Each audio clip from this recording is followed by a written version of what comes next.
दोस्तों NHPC limited की बात करें तो यहाँ पे कुछ बड़ी अपडेट निकल के आ रही है जिसको इस वीडियो के माध्यम से डिस्कस करेंगे।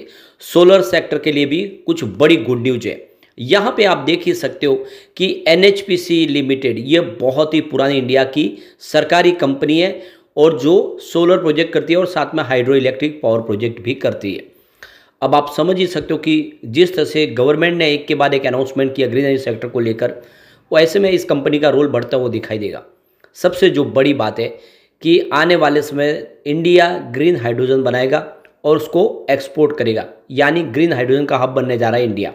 और ऐसे में सोलर प्रोजेक्ट काम करने वाली कंपनियों के लिए ये गोल्डन पीरियड शुरू होने वाला है। ऐसे में इसकी प्राइस जो अभी 2 डिजिट में, क्या यह आने वाले समय में 4 डिजिट में भी जा सकता है, समझने की कोशिश करेंगे इस वीडियो के माध्यम से। अब Q4 भी आने वाला है। Q4 की क्या संभावना रह सकती है? पिछली बार Q3 थोड़ा सा कमज़ोर था। इसके पीछे वजह यह थी कि बाढ़ आ गई थी, उसकी वजह से इनके कुछ पावर प्लांट बंद हो गए थे, वहाँ पे बिजली का निर्माण नहीं हुआ पाता, जिस वजह से इनको जो रिजल्ट और रिवेन्यू में कमी देखने को मिली। लेकिन इस बार वो सिचुएशन नहीं है। क्या ऐसे में शानदार रिजल्ट की संभावना कर सकते हैं, जानने की कोशिश करेंगे इस वीडियो के माध्यम से। लेकिन फ्रेंड, उससे पहले अगर आप पहली बार हमारे चैनल पे आए तो चैनल को सब्सक्राइब कर दीजिए, एक बेल आइकॉन दबा दीजिए ताकि जब भी नया वीडियो बने पहला नोटिफिकेशन आपको मिले। वीडियो पसंद आए तो लाइक से जरूर कीजिए। चलो फ्रेंड्स, वीडियो स्टार्ट करते हैं। मैं हूँ आपका दोस्त SB दवे और हमारे अपने चैनल ऑनलाइन कमाई में आपका बहुत बहुत स्वागत है। तो सबसे पहले अगर हम गुरुवार के कारोबार की बात कर ले तो क्लोजिंग 89.30 पर रही है, जहाँ पे 0.51% की तेजी देखने को मिली। स्टॉक तेजी से आगे बढ़ने को तैयार हो रहा है। वैसे आप देख ही सकते हो कि स्टॉक ऑलरेडी 115 तक जाके आया था, लेकिन उसके बाद में जब अनाउंसमेंट हुई कि कंपनी 71 की प्राइस में अपने एम्प्लॉयज़ को OFS के माध्यम से शेयर जारी करने जा रही है, इस खबर ने माहौल बिगाड़ा और शेयर की प्राइस नीचे आ गई, वरना एक स्टॉक एक तरफा दौड़ रहा था। इससे पहले रिटेल इन्वेस्टर के लिए OFS लाया गया जिसमें 66 की प्राइस से शेयर दिए गए। तो आप देख सकते हो कि स्टॉक फिर से उस बड़ी टेंशन से बाहर निकल चुका है, बड़ी तेजी के लिए तैयार हो चुका है। अब यहाँ पे जो बड़ी अपडेट निकल के आ रही है, एनएचपीसी ने 1100 करोड़ रुपए के कर्ज के लिए जापान के बैंक फॉर इंटरनेशनल कोऑपरेशन के साथ में एक यहाँ पे समझौता किया है। तो देश की सबसे बड़ी hydro power generation company NHPC ने Japan bank for international cooperation यानी JBIC के साथ में 20 अरब जापानी येन लगभग 1100 करोड़ रुपए के कर्ज के लिए एक समझौता किया है। इस फंड से राजस्थान के बीकानेर में 300 मेगावाट की क्षमता का सोलर पावर प्रोजेक्ट डेवलप करने का प्लान है। कंपनी ने इसकी जानकारी गुरुवार को बयान के माध्यम से दी है कि JBIC के कर्ज को finance Japan MUFG bank limited और जापान का बैंक ऑफ योकोहामा लिमिटेड करेगा। और आप देख सकते हो कि यह राजस्थान का इकलौता इनके पास प्रोजेक्ट नहीं। इसके अलावा कंपनी यूपी में भी एक बड़ा सोलर प्रोजेक्ट करने जा रही है और इसके अलावा गुजरात में भी प्रोजेक्ट है। तो इनके पास बहुत सारे सोलर प्रोजेक्ट है जो कंपनी इस समय करती हुई दिखाई देगी। एनएचपीसी ने कहा है कि यह रिन्यूएबल एनर्जी प्रोजेक्ट की फंडिंग के लिए JBIC के साथ एनएचपीसी द्वारा अपने तरह का यह पहला लोन सिंडिकेशन है। बयान के अनुसार एनएचपीसी ने बीकानेर में 300 मेगावाट की सौर ऊर्जा परियोजना सहित रिन्यूएबल एनर्जी प्रोजेक्ट के लिए इम्प्लीमेशन के लिए JBIC से 20 अरब जापानी येन का फॉरेन करेंसी लोन प्राप्त कर लिया है। लोन एग्रीमेंट पर एनएचपीसी और JBIC के सीनियर अधिकारियों ने हस्ताक्षर कर लिए है। ये सुविधा JBIC के ग्रीन ऑपरेशन, इकोनॉमिक ग्रोथ और पर्यावरण संरक्षण के ग्लोबल एक्शन के तहत दी गई सुविधा के तहत इनको यह बेनिफिट दिया गया है। इसके अलावा एनएचपीसी लिमिटेड के बोर्ड ने 2024 और 2025 के लिए 6100 करोड़ रुपये के फंड रेजिंग को प्रस्ताव को भी मंजूरी दे दी है और इसकी जानकारी एक्सचेंज को दी गई है। 27 मार्च को जो बैठक हुई थी उसमें प्राइवेट प्लेसमेंट के माध्यम से बेसिस टर्म लोन या किसी और दूसरे तरीके से यहाँ पे कमर्शियल बोरोइंग की जाएगी और एक या उससे अधिक कन्वर्टेबल कॉर्पोरेट बॉन्ड के माध्यम से फंड रेजिंग की जा सकती है। यानी 6100 करोड़ की फंड रेजिंग की जाएगी, क्योंकि बहुत सारे प्रोजेक्ट है जिसको कंप्लीट करना और ऐसे में फंड की जरूरत पड़ेगी और इसके लिए बोर्ड की तरफ से रजामंदी मिल चुकी है। अब एक जो बड़ी अपडेट और निकल के आ रही है, इंडिया आने वाले समय में सोलर एनर्जी के माध्यम से एक लीडरशिप पोजीशन हासिल करेगा ग्रीन एनर्जी सेक्टर में। तो देख सकते हो कि यहाँ पे इंडिया आने वाले समय $5 ट्रिलियन की इकोनॉमी बन सकता है आने वाले 2024-25 तक। और देख सकते हो इसमें ग्रीन एनर्जी का सबसे बड़ा रोल होगा। ग्रीन एनर्जी अपनी तेज़ी से कारोबार को बढ़ा रहे हैं। इंडिया के अंदर ग्रीन एनर्जी को एक ग्लोबल लेवल पे पहुंचाना है। सोलर पावर प्रोजेक्ट इसमें एक बड़ा रोल प्ले करते हुए दिखाई देंगे। तो 5 ट्रिलियन इकोनॉमी बनने के लिए रिन्यूएबल एनर्जी को इसमें बहुत ज़्यादा योगदान की जरूरत पड़ेगी और यहाँ पे सरकार ने भी इसके लिए कोशिश शुरू कर दी गई है। तो यहाँ पे सोलर एनर्जी के लिए जो सरकार ने अपना गोल सेट किया है 280 गीगावाट की कैपेसिटी को पाना है 2030 तक के लिए। और आप देख सकते हो कि ये जो नेशनल सोलर मिशन लागू किया गया है 2022 में 100 गीगावाट की कैपेसिटी के साथ में, इसका उद्देश्य कि ज़्यादा से ज़्यादा सोलर एनर्जी को बढ़ाना।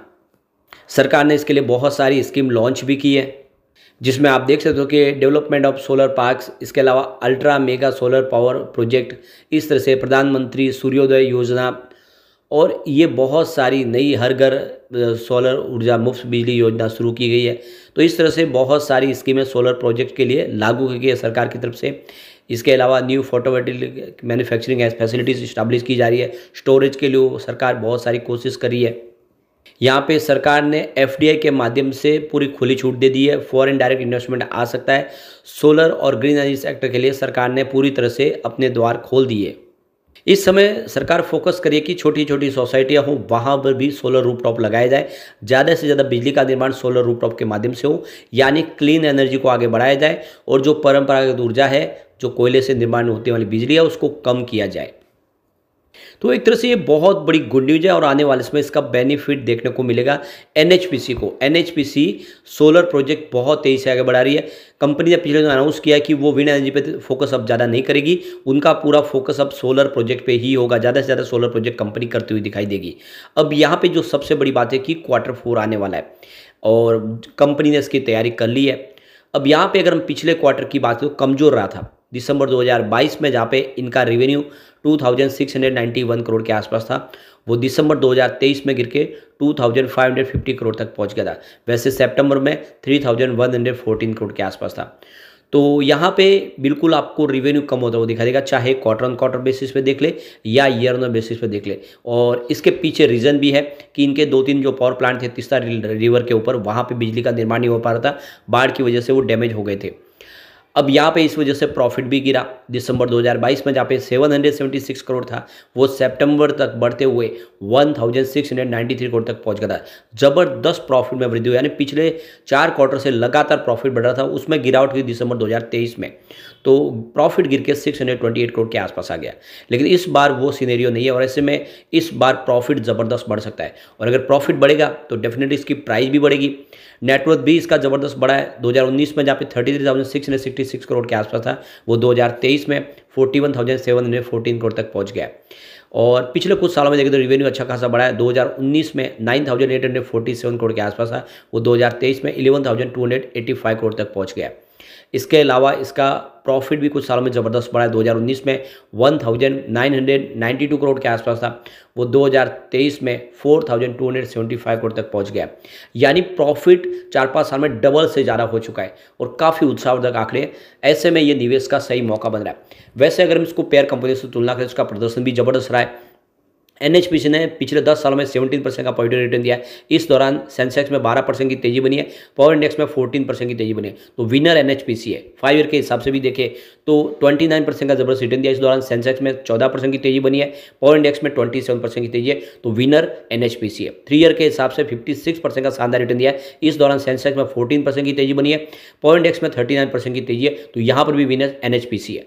1 ईयर के हिसाब से 130% का बंपर रिटर्न दिया है। सेंसेक्स में 27% की तेजी बनी है, पावर इंडेक्स में 86% की तेजी है। तो 1 ईयर के हिसाब से भी सबसे शानदार रिटर्न जो है वो एनएचपीसी का है। 3 मंथ के हिसाब से भी इसने 39% का बंपर रिटर्न दिया है। इस दौरान बीएसई पावर इंडेक्स में 2% की तेजी बनी है और पावर इंडेक्स 16% दौड़ा है। तो विनर यहाँ पर भी एनएचपीसी है। लेकिन पिछले 1 महीने में यहाँ पे 0.55% की गिरावट हुई है। इस दौरान सेंसेक्स में 0.76% की तेजी बनी है, पावर इंडेक्स में 0.32% की तेजी है। तो यहाँ पर विनर पावर इंडेक्स है और लूजर यहाँ पे एनएचपीसी है। लेकिन ईयर टू डेट के हिसाब से एनएचपीसी ने 38% का जबरदस्त रिटर्न दिया है।